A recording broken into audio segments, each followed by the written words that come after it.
আপনাদের আমি বলতে চাই যে আমার পুনর্জন্ম হয়েছে যখন আমি হিন্দু পরিবারে ছিলাম। এমন একটি সম্প্রদায় যারা পবিত্র আত্মার বাপ্তিস্মে বিশ্বাস করে না। পরিবারের প্রথম সন্তান হিসাবে আমি আমার পিতার পথ অনুসরণ করে একজন দৃঢ় হিন্দু হয়ে উঠেছিলাম। আমি নিজেকে নিয়মিত মন্ত্র অধ্যয়নে নিয়োজিত করেছিলাম। আমার বয়স যখন 16, আমার মনে কর্ম, পুনর্জন্ম, নির্বাণ নিয়ে প্রশ্ন জেগেছিল। আর আমি পুনর্জন্মের চক্র থেকে মুক্তি পেতে উপবাস, প্রায়শ্চিত্ত এবং পূজার মাধ্যমে হিন্দু দেবতাদের অনুগ্রহ লাভের চেষ্টা করেছিলাম। কিন্তু আমার সব প্রচেষ্টা ব্যর্থ হয়েছিল। আমি 6 মাস ধরে এটা করার পরে আমি এই সিদ্ধান্তে পৌঁছেছিলাম যে আমার খারাপ কর্মের কারণে আমাকে এই পৃথিবীতে পুনর্জন্ম নিয়ে আসতে হবে, আর এটাই নিয়তি। যখন আমি হিন্দু ছিলাম তখন আমার লেটার বক্সে একটি গসপেল ট্র্যাক্টস পাই, যেখানে একটি 30 দিনের ক্রুসেডের কথা লেখা ছিল। আমি আমার ভেতরে একটা বোঝা অনুভব করলাম যে আমাকে সেখানে যেতে হবে। আমরা শুধু জানি যে একজন ঈশ্বর আছে যাকে যীশু খ্রিস্ট বলা হয়, আর খ্রিস্টানরা গির্জায় যায়। আমরা শুধু এটাই জানি। আমি এই সভায় গিয়েছিলাম এবং এটি একটি অডিটোরিয়ামে হয়েছিল। আমি বারান্দায় বসেছিলাম এবং মেসেজ শুনছিলাম। যখন আমেরিকান প্রচারক অল্টার কলে আহ্বান জানালেন, আমি আমার আত্মার গভীর থেকে একটি কণ্ঠস্বর শুনলাম, ইনি হলেন প্রকৃত ঈশ্বর, যাও তাকে অনুসরণ করো। আমি মনে মনে ভাবলাম যে আমরা এতদিন এত দেবতার পূজা করে এসেছি, তাদের কি হবে? হিন্দুরা 33 কোটি দেবদেবীর পূজা করে, তাই প্রত্যেক হিন্দুই একজন কট্টর হিন্দু। আমি কি করব বুঝতে পারছিলাম না। প্রত্যেক হিন্দু পরিবারে আমরা অন্তত 1 ডজন দেবতার পূজা করি। আমাদের বাড়ির ছোট্ট পূজাবেদিতে সব দেবতার ছবি থাকে, আর একেবারে ছোটবেলা থেকেই আমাদের শেখানো হয় যে সব দেবতাকে প্রণাম করতে, ধূপ জ্বালাতে এবং প্রদীপ জ্বালাতে। তো আমি সমস্ত দেবদেবীকে দেখেই বড় হয়েছি, আর আমি জানি তারাই আমার দেবতা। এখন হঠাৎ করে আমি শুনছি একজন লোক আমাকে বলছে যে ইনি হলেন প্রকৃত ঈশ্বর, তাকে অনুসরণ করো। তো আমি কি করে বিশ্বাস করব যে ইনি প্রকৃত ঈশ্বর? তাই আমি আমার চেয়ারে বসে রইলাম, আর আমি বাড়ি ফিরে যেতে চেয়েছিলাম। এক অচেনা মানুষের মতো আমি ওই আসনটায় বসেছিলাম। আর কিছুক্ষণ পর আমি যে চেয়ারটা বসেছিলাম সেটা আগের চেয়ে অন্যভাবে কাঁপতে শুরু করেছিল। ওটা সত্যি কাঁপছিল, ঠিক এইভাবে থরথর করে কাঁপছিল। আর জানেন, আমি ওটা দেখছিলাম, ওটা পুরোপুরি কাঁপছিল। আর আমি সেই একই কণ্ঠস্বর শুনতে পেলাম, ইনি প্রকৃত ঈশ্বর। এবং তিনি আমাকে বারবার প্রশ্ন করেছিলেন যে তাড়াতাড়ি উঠে পড়ো, তাড়াতাড়ি ওঠো, আর অনুমান করার চেষ্টা করো আমি কি করছি। আমি হাতলটা শক্ত করে ধরেছিলাম। আমি যেতে চাইছিলাম না। আমি জানতাম না কি হবে। এই কণ্ঠস্বরটি কেন আমাকে বারবার বলছে ইনি প্রকৃত ঈশ্বর? এই চেয়ারটা কেন নড়ছে? আমি এসবের কিছুই জানতাম না, কিন্তু একটু জেদ করে বসেছিলাম। তারপর আমি এটাও দেখলাম যে অনেক লোক উঠে সামনে চলে যাচ্ছে। তারপর হঠাৎ তৃতীয় একটা ঘটনা ঘটল। আমি আমার নিচে একটা হাত অনুভব করলাম, আর সেই হাতটা খুব আদর করে আমাকে তুলে দাঁড় করালো। এখন যেহেতু আমি বারান্দায় বসেছিলাম, তাই আমি মনে মনে ভাবলাম, দেখো, প্রথম কণ্ঠস্বরটা এলো, তারপর চেয়ারটা নড়ল, আর তৃতীয় হাতটা এলো যেটা আমাকে সস্নেহে তুলে ধরলো। এখন আমি যদি আবার অস্বীকার করি, তাহলে এই হাতটা হয়তো আমাকে তুলে সোজা নিচে ছুঁড়ে মারবে। তাই আমি ভাবলাম যে আমার এই কণ্ঠস্বরের কাছে আত্মসমর্পণ করা উচিত। আপনি কি কর্ম শব্দটি শুনেছেন? কর্ম হলো তোমার জীবনের করা সমস্ত খারাপ কাজ, যার কারণে পরবর্তী জীবনে তোমাকে এই পৃথিবীতে পুনর্জন্ম নিতে হবে। আমি নিশ্চিত তোমরা পুনর্জন্ম শব্দটির সাথে পরিচিত। হিন্দু এবং বৌদ্ধরা বিশ্বাস করে যে একজন মানুষের জীবনে 84,000 বার পুনর্জন্ম হয়। আপনার জীবনের সমস্ত কাজের উপর নির্ভর করে আপনি বারবার জন্মগ্রহণ করতে থাকবেন, যতক্ষণ না আপনি সিদ্ধি লাভ করেন। এরপর আপনার আর পুনর্জন্ম হবে না। তাই প্রত্যেক হিন্দু ও বৌদ্ধের লক্ষ্য হলো এত পরিমাণ সৎকর্ম সঞ্চয় করা এবং একটি সৎ জীবন যাপন করা, যাতে এই জগতে তাদের আর পুনর্জন্ম না হয়। আর যখন আমি উঠে দাঁড়ালাম, সেটি বলল, চলো প্রার্থনা করি। তাই আমি উপরের দিকে তাকিয়ে বললাম, প্রভু, তুমি যদি সত্যি ঈশ্বর হও তবে দয়া করে আমাকে এই পুনর্জন্মের চক্র থেকে মুক্ত করো। আর এই কথাটি বলার সাথে সাথেই আমার মনে হলো কেউ যেন আমার মাথায় তেল ঢেলে দিচ্ছে। আমি সত্যি সেটা অনুভব করলাম। আর আমি ঘুরে দেখলাম যে আমার পাশে কেউ দাঁড়িয়ে নেই। প্রায় 3 ফুট এলাকা জুড়ে কেউ ছিল না আশেপাশে, একজনও না। কিন্তু আমার মনে হলো তেলের মতো কিছু আমার মাথার উপরে ঢালা হচ্ছে এবং তা ধীরে ধীরে নিচে নেমে আসছে। আর যেই মাত্র এটা নিচে নামছিল, আমি অনুভব করলাম আমার হৃদয়ে এক ধরনের পবিত্রতা। তারপর তা আমার শরীর, হাতে আর মুখে আর আমার পায়ে চলে এলো। আর যেই মাত্র আমার পায়ে এলো, হঠাৎ করে চলে গেল। আর আমি তৎক্ষণাৎ অনুভব করলাম যে আমার সমস্ত পাপ ক্ষমা হয়েছে এবং এক অদ্ভুত শান্তি যা আমি ব্যাখ্যা করতে পারবো না তা আমার হৃদয়কে পূর্ণ করে দিল। আর সেই মুহূর্ত থেকে আমি জানতে পারলাম যে এই যীশু খ্রিস্টই হলেন প্রকৃত জীবন্ত ঈশ্বর।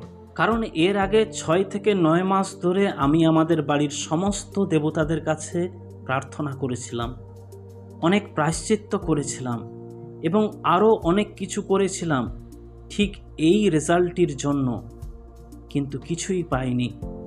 কিন্তু এই অজানা ঈশ্বর, যার আমি অন্বেষণ করিনি, আমি যার পেছনে যাইনি, আমি আমার নিজের দেবতাদের পিছনে গিয়েছিলাম, আমি কোনো উত্তর পাইনি।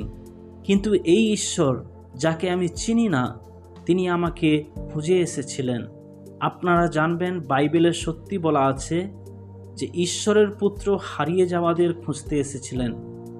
আর সেই চতুর্থ অভিজ্ঞতার পরেই আমি প্রভু যীশু খ্রিস্টকে আমার প্রভু ও ত্রাণকর্তা হিসাবে গ্রহণ করেছিলাম, কারণ এটি আমাকে দৃঢ়ভাবে বিশ্বাস করিয়েছিল যে এই ঈশ্বর হলেন জীবিত ঈশ্বর। যারা এই সভাটির আয়োজন করেছিল তারা আমাকে এগিয়ে যাওয়ার জন্য কিছু বাইবেল ট্র্যাক্টস এবং বই পড়তে দিয়েছিল। আর আমি বাড়ি ফিরে এসে আমার বিশ্বাসের কথা কাউকে বলিনি, কারণ আমার বাবা একজন পুরোহিত ছিলেন। আমি তাকে বলতে চাইনি যে আমি খ্রিস্টান হয়েছি। আমি এটা গোপন রেখেছিলাম যতক্ষণ আমি লুকাতে পারি। অবশেষে একদিন বাইবেল সহ হাতে নাতে আমি ধরা পড়লাম। আর এরপর আমার জন্য নরক খুলে গেল। তারা আমাকে এমনভাবে নির্যাতন করলো, আমি আর বাইবেল পড়তে বা কোনো খ্রিস্টানের সাথে দেখা করতে চাইনি। আমি জানতাম না সেটা কোন গির্জা ছিল। আমি এমনকি এটাও জানতাম না সেটা কোন ডিনোমিনেশন ছিল। আমি শুধু জানতাম যে আমি পরিত্রাণ পেয়েছি। আমার কাছে কোনো গির্জা গুরুত্বপূর্ণ ছিল না। আর যখন আমি সেই বইটি পড়ছিলাম, তখন আমি সেই একই কণ্ঠস্বর শুনলাম যা আমি আগেও শুনেছিলাম, যে ইনি হলেন প্রকৃত ঈশ্বর। সেই কণ্ঠস্বর আবার আমার সাথে কথা বলল, তুমি ভুল করেছ, ওই গির্জায় ফিরে যাও এবং বাপ্তিস্ম গ্রহণ করো। ব্যাপারটা এতটাই স্পষ্ট ছিল যে আমি এটা 6 মাস আগে শুনেছি। তাই আমার সেই সব ঘটনা মনে পড়ে গেল এবং আমি সঙ্গে সঙ্গে উঠে গির্জায় গেলাম। আমার জন্য ভালো ব্যাপার ছিল যে তারা শনিবারের সেবা করত। তাই আমি বাবাকে মিথ্যে বলেছিলাম যে আমার স্কুলে অতিরিক্ত ক্লাস চলছে। তাই আমি স্কুলের বাহানা করে গির্জায় গিয়ে যাজকের সাথে দেখা করলাম এবং তাকে বললাম যে আমি বাপ্তিস্ম নিতে চাই। আমি সংক্ষেপে বলছি। তিনি বললেন, বাপ্তিস্ম নেওয়ার আগে তোমাকে বাইবেল সম্পর্কে জানতে হবে। আর তিনি বললেন 3 মাসের একটা ট্রেনিং রয়েছে। আমি বললাম ঠিক আছে। তাই প্রতি রবিবার বিকেলে যখন আমার বাবা ঘুমাতেন, সেই সময়ে আমি বাড়ি থেকে বেরিয়ে গির্জায় যেতাম, বাইবেল পাঠ করতাম এবং বাবা ঘুম থেকে ওঠার আগেই বাড়ি ফিরে আসতাম। আমি 1979-এ 3 মার্চ বাপ্তিস্ম গ্রহণ করি। এরপর আমি হাই স্কুলে পড়তাম। একদিন আমি স্কুলের দিকে যাওয়ার রাস্তায় হাঁটছিলাম। তখন দেখলাম কিছু একটা আমার দিকে এগিয়ে আসছে এবং আমি আমার আত্মার গভীরে প্রবেশ করলাম। আর যখন আমি ভেতরে এলাম, সেই একই কণ্ঠস্বর বলল, ঈশ্বর তোমাকে উপাসনায় ডাকছেন। তাই আমি হাঁটতে থাকলাম এবং সেই গির্জার সদস্য হয়ে গেলাম। সংক্ষেপে বলতে গেলে, আমার ব্যাপটিজমের প্রায় 1.5 বছর পর আমি সেই গির্জা ছেড়ে চলে আসি। এর কারণ ছিল সেখানে ভুল শিক্ষা ও মতবাদ শেখানো হয়েছিল। তাই আমি যখন সেই গির্জা ছেড়ে একটি পেন্টিকস্টাল গির্জায় আসি, আর আমি যখন এই পেন্টিকস্টাল গির্জায় এলাম, তখন লোকেরা লাফাচ্ছিল, নাচছিল, হাততালি দিচ্ছিল। আমার নিজেকে জল ছাড়া মাছের মতো লাগছিল। আমার ব্যাপারটা একদমই ভালো লাগছিল না। তাই আমি ঈশ্বরকে বললাম, আমি তাদের কথাও শুনতে চাই না, আমি চাই আপনি আমাকে শিক্ষা দিন। তাই আমি বারবার বাইবেল ও সংবাদপত্র পড়তে লাগলাম, যতক্ষণ না আমি নিশ্চিত হলাম যে এটাই সত্য, পবিত্র আত্মার বাপ্তিস্ম সত্য। আর যেইমাত্র আমি জানতে পারলাম যে এটাই সত্য, আমি প্রচুর প্রার্থনা করতে শুরু করলাম। আমি দৃঢ় সংকল্প নিয়ে প্রার্থনা করতাম যে, হে ঈশ্বর, আমাকে পবিত্র আত্মা দিয়ে পূর্ণ করুন, আমাকে পবিত্র আত্মা দান করুন। তারপরে 1981 সালে একজন অত্যন্ত প্রভাবশালী ব্যক্তি আমাদের শহরে এলেন। তিনি একটি বড় প্রচার অভিযান পরিচালনা করলেন। সেই অভিযানে আমি টানা 3 দিন পবিত্র আত্মায় পূর্ণ হয়েছিলাম। আমার মনে হচ্ছিল যেন 3 দিন ধরে আমার শরীর থেকে হাজার হাজার বিদ্যুৎ প্রবাহিত হচ্ছে। এটা টানা 3 দিন ধরে প্রতিদিন ঘটছিল। তাই এখন আমি খুব খুশি, কারণ আমি বাপ্তিস্ম নিয়েছি। এরপরে পবিত্র আত্মার আশীর্বাদের জন্য আমার মনে এক প্রবল আকাঙ্ক্ষা জন্মায়, কারণ আমি নতুন জন্মের সময় দেখেছিলাম যে কিভাবে পবিত্র আত্মার 9টি আশীর্বাদ সেই প্রচারকের জীবনে প্রকাশিত হয়েছিল, কিভাবে তিনি লোকেদের নাম বলতেন, তাদের সমস্যাগুলো বলতেন। আমি বললাম, প্রভু, আমি এই বরদান চাই। আমি পবিত্র আত্মার আশীর্বাদের জন্য দৃঢ় সংকল্প নিয়ে প্রার্থনা করছিলাম। আর যখন আমি আমার জীবনের পবিত্র আত্মার আশীর্বাদগুলো পালন করতে শুরু করলাম, তখন আমি উপলব্ধি করলাম যে এর চেয়ে আরও কিছু আছে। তারপরে আমি প্রভুর আরও একজন দাসের সম্পর্কে জানতে পারলাম। তারা দুজনেই প্রভুর কাছে চলে গেছেন। এই দ্বিতীয় ব্যক্তি প্রভুর সাথে এক আন্তরিক গভীর সম্পর্ক ছিল। তিনি স্বর্গে যেতেন এবং তিনি স্বর্গের দূতেদের দেখতেন। তিনি এক জায়গা থেকে অন্য জায়গায় যেতেন। তিনি স্বর্গের সাধুদের সাথে সাক্ষাৎ করতেন। এই ব্যাপারটি আমাকে আরও অবাক করেছিল। আমি বললাম, আমি এটাই চাই। তাই এটাই ছিল পরবর্তী পদক্ষেপ। আমি আরও দৃঢ় সংকল্প নিয়ে প্রার্থনা শুরু করলাম যে, প্রভু, আমি সেই একই প্রভুর প্রজাদের মতো তোমার সাথে চলতে চাই। আমিও একই আশীর্বাদ চাই। আমি কেনেথ হাগেনের লেখা বিলিভার্স অথরিটি নামে এই বইটি খুঁজে পেয়েছিলাম। বইটি পড়ার পর আমি সেই পর্যায়ে পৌঁছালাম যেখানে তিনি তার আধ্যাত্মিক জীবন নিয়ে খুব অসন্তুষ্ট ছিলেন এবং আরও গভীর কিছু চাইছিলেন। তিনি তার স্ত্রীকে বলেছিলেন যে, আমি প্রভুকে খুঁজে বের করব। রাতের খাবারের জন্য আমার অপেক্ষা করো না। প্রভুর সঙ্গে সাক্ষাৎ না করা পর্যন্ত আমি বাইরে আসব না। এরপর তিনি বাইবেল থেকে এফেসীয় 1:17 থেকে 21 এবং 3:17 থেকে 22 পড়লেন, যেখানে পৌল এফেসীয়দের লিখছেন, প্রভুর এই প্রার্থনাগুলো আত্মা দ্বারা রচিত। এগুলো শুধু এফেসীয় মণ্ডলীর বিশ্বাসীদের জন্য নয়, এগুলো আমাদেরও জন্য। তাই আমি সেই প্রার্থনাগুলো গ্রহণ করলাম। তিনি প্রার্থনা করতেই থাকলেন যতক্ষণ না প্রভু বললেন যে, এখন থেকে তোমার আত্মিক চোখ খুলে গেছে। আর যখন আমি এইটা পড়লাম, আমি দারুণ উত্তেজিত হয়ে পড়লাম। তাই আমি ভাবলাম যে এটা যদি একজন শ্বেতাঙ্গের জন্য কাজ করতে পারে, তাহলে নিশ্চয়ই একজন ভারতীয়র জন্যও কাজ করবে, কারণ আমাদের প্রভু বর্ণের মধ্যে সীমাবদ্ধ নয়। তাই আমি সেই প্রার্থনাগুলো লিখলাম এবং সেগুলো ব্যক্তিগত করে তুললাম। প্রভু, তোমার আত্মার প্রজ্ঞা ও আলো দিয়ে আমাকে পূর্ণ করো, যাতে আমার আধ্যাত্মিক চোখ আলোকিত হয় এবং আমি বুঝতে পারি আমার আহ্বানের আশা কী এবং সাধুদের আশা কী, আপনার কাজ করার ক্ষমতা কত মহান। আমি এই কথাগুলো এক টুকরো কাগজে লিখলাম এবং প্রার্থনা করতে থাকলাম। যখনই সময় পেতাম, আমি ঘরের এক কোণে গিয়ে গভীর একাগ্রতার সাথে প্রার্থনা করতাম। তারপরে আমি একটি আত্মিক সমাবেশে গিয়েছিলাম, আর সেখানে আমার জন্য প্রার্থনা করা হচ্ছিল। হঠাৎ আমার আত্মিক চোখ খুলে গেল। আমি প্রভু যীশু খ্রিস্টকে ক্রুশে ঝুলন্ত অবস্থায় দেখলাম। আমি প্রায় 20 মিনিট ধরে এই দৃশ্যটি দেখেছিলাম, আর এই দৃশ্য দেখে আমি কাঁদছিলাম। আমি জানতাম না কেন কাঁদছি, আর আমি আমার চোখের জল সামলাতে পারছিলাম না। আর সেই দিন থেকে আজ পর্যন্ত যখনই আমি প্রার্থনা করি, আমি একটি দৃশ্য দেখি, একটি আধ্যাত্মিক দৃশ্য, এবং এরপরে আমি সন্তুষ্ট ছিলাম না। আমি বললাম, আমি আরও এর গভীরে যেতে চাই। এটা যথেষ্ট নয় এবং আমাকে পরবর্তী ধাপে যেতে হবে। আমি বলেছিলাম আমাকে পরবর্তী ধাপে যেতে হবে, আর সেই পরবর্তী ধাপটি কি? প্রভু যীশু খ্রিস্টকে দর্শন করা। এটাই আমার পরবর্তী পদক্ষেপ। তাই আমি প্রার্থনা করতে শুরু করলাম, প্রভু, আমি আপনাকে দেখতে চাই। তো 1983 সালে নভেম্বর মাসে একদিন আমি সিদ্ধান্ত নিলাম যে আমাকে সারা দিন প্রার্থনা করতে হবে, সকাল 10টা থেকে বিকেল 5টা পর্যন্ত। তাই আমি আমার সঙ্গীকে বললাম, শোনো, আজ আমাকে প্রার্থনা করতে হবে, দয়া করে আমাকে বিরক্ত করবে না, দয়া করে আজ আমার যা করার আছে তা তুমি করে নাও, কাল আমি তোমার কাজগুলো করে দেব। তাই তিনি রাজি হলেন। তিনি একজন দৃঢ় বিশ্বাসী ছিলেন। সুতরাং আমি হাঁটু গেড়ে বসে প্রভুর আরাধনা করতে লাগলাম। আর যখন সন্ধ্যা হলো, প্রায় 4টের দিকে, আমি বললাম, ঠিক আছে, এখন আমি ওদের সকলের জন্য প্রার্থনা করব। তাই আমি আমার বিছানার পাশে হাঁটু গেড়ে বসলাম। আর যেইমাত্র আমি বলতে যাচ্ছিলাম, প্রভু পবিত্র আত্মা, দয়া করে এই চিঠিগুলোর জন্য প্রার্থনা করতে আমাকে সাহায্য করুন, আর যেইমাত্র আমি এই কথাগুলো বলতে যাচ্ছিলাম, আমি একটা কণ্ঠস্বর শুনলাম, যেন কেউ দরজার হাতল খুলছে। তাই আমি খুব অবাক হয়েছিলাম। যখন আমি বললাম, কেউ যেন ভেতরে না আসে, আমাকে বিরক্ত করো না, তখন কেউ ভেতরে আসবে কি করে? আর আমি যেই মাত্র জিজ্ঞাসা করতে যাচ্ছিলাম ওখানে কে, ঠিক তখনই প্রভু যীশুখ্রিস্ট আমার ঘরের ভেতরে এলেন। আপনারা আমাকে এখানে যেমন সত্যি দেখছেন, আমিও তাকে সেখানে দাঁড়িয়ে থাকতে দেখেছিলাম। আর তিনি অত্যন্ত সুন্দরভাবে চলতেন, অনেক মহিমার সাথে। প্রভুর চলার ভঙ্গি কেউ অনুকরণ করতে পারবে না। তার হাঁটার পদ্ধতি ছিল অত্যন্ত ভদ্রলোকের মতো।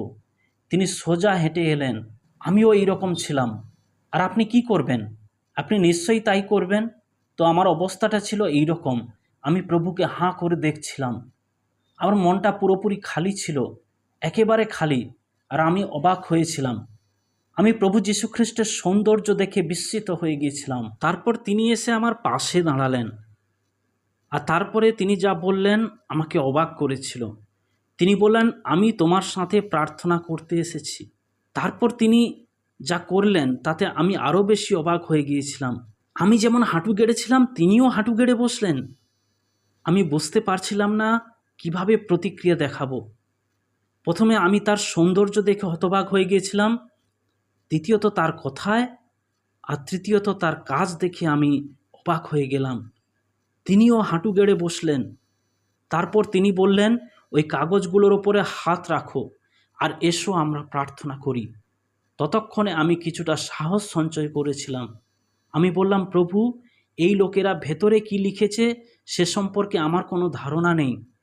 আমি কি প্রতিটি চিঠি খুলে আপনার সামনে পড়ব আর তারপর আমরা প্রার্থনা করব? তাহলে আপনি দেখতে পাবেন আমরা কতটা সরল আর বোকা। আর তিনি আমার দিকে তাকিয়ে হাসছিলেন। খুব সুন্দর এক হাসি দিয়ে তিনি বললেন, তোমার হাত রাখো, আমরা প্রার্থনা করব। তখন আমি আমার হাত রাখলাম আর প্রভু আমার হাতের ওপরে তার হাত রাখলেন। আর তিনি বললেন, এসো আমরা প্রার্থনা করি। এবং তিনি তার মুখ তুললেন। আর অবশ্যই আমি প্রার্থনা করিনি। আমি এই সুযোগটা হাতছাড়া করতে চাইনি। আমি তার দিকে চোখ খোলা রাখলাম। আমি তার দিকে এক দৃষ্টিতে তাকিয়েছিলাম। আমি তার এই সৌন্দর্য মিস করতে চাইনি, কারণ আমি খুব তার কাছাকাছি ছিলাম। আমি তার দিকে তাকিয়েছিলাম আর তিনি আমার দিকে মুখ তুলে তাকালেন। আর এইভাবে আমরা একের পর এক ওই 300টা চিঠির উত্তর দিয়েছিলাম। আমরা সম্মিলিতভাবে প্রার্থনা করিনি, কারণ আজকাল এটা খুব জনপ্রিয়। সেই দিন আমরা শিখেছিলাম যে প্রভুর কাছে প্রতিটি মানুষই গুরুত্বপূর্ণ। প্রভুর কাছে প্রতিটি অনুরোধই গুরুত্বপূর্ণ। এটা এমন কোনো সম্মিলিত প্রার্থনা ছিল না যে প্রভু আমরা তাদের সকলের জন্য প্রার্থনা করি, দয়া করে সাড়া দিন। যখন আমরা সেই সব চিঠি লেখা শেষ করলাম, তখন তিনি আমার দিকে তাকালেন। তিনি উঠে দাঁড়ালেন, আমার মাথায় হাত রাখলেন, তিনি আমাকে আশীর্বাদ করলেন। আর সেই দিনের পর থেকে যখনই আমি প্রার্থনায় চোখ বন্ধ করি, আমি দেখি যে প্রভু সর্বদা আমার ডান পাশে আছেন। তো যাই হোক, আমি খুব খুশি ছিলাম। কিন্তু আমি বললাম, প্রভু, এটা যথেষ্ট নয়। এখন আমি আরও কিছু চাই, আরও অনেক মহত্তর কিছু।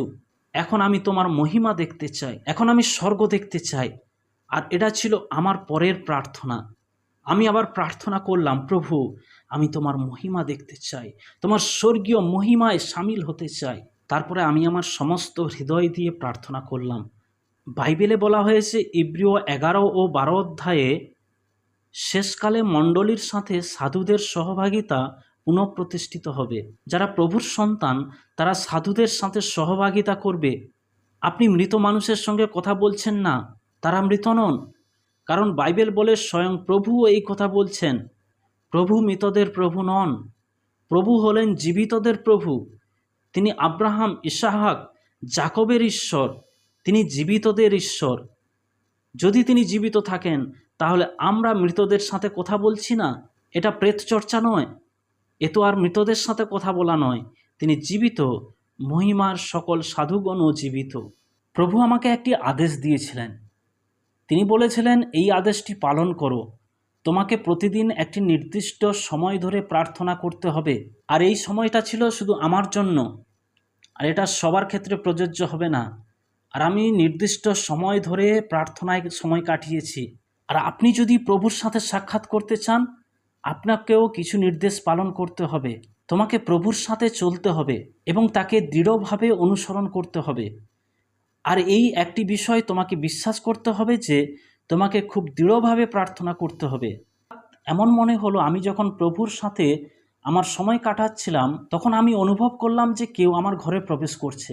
আমি ঘুরে দেখলাম যে সাদা দাড়ি ও সাদা চুল সহ স্বমহিমায় এক অতি বৃদ্ধ সাধু আমার ঘরে দাঁড়িয়ে আছেন।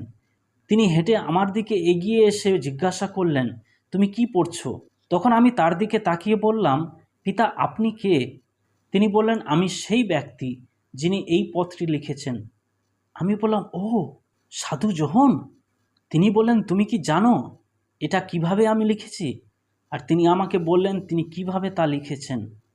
আর আমার মনে অনেক দিন ধরে একটাই প্রশ্ন ছিল। আমি বললাম, ফাদার, আপনি তো পাটম দ্বীপে ছিলেন, তাই না? আপনি কিভাবে সাতটা মণ্ডলীর কাছে সেই চিঠিগুলো লিখেছিলেন? আর কিভাবেই বা সেগুলো পাঠিয়েছিলেন যারা এশিয়া মাইনরে ছিল?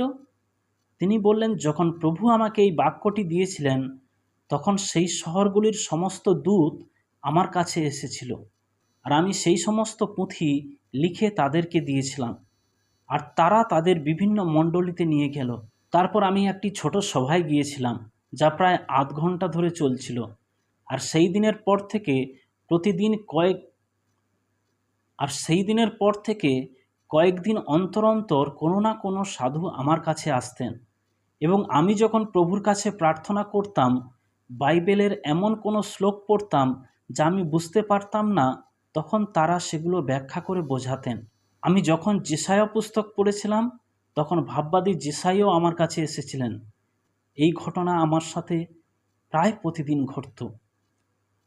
আর একদিন 1984 সালের 24শে মার্চ ভোর প্রায় 2টোর দিকে, যখন আমি ঈশ্বরের কাছে প্রার্থনা করছিলাম, হঠাৎ আমি নিজেকে এক খুব অদ্ভুত জায়গায় দেখতে পেলাম।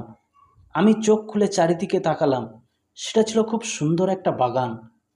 আমি যখন ভাবছিলাম আমি কোথায় আছি, তখন প্রায় 8 ফুট লম্বা 2জন স্বর্গদূত এসে আমার পাশে দাঁড়ালেন এবং বললেন, স্বাগতম।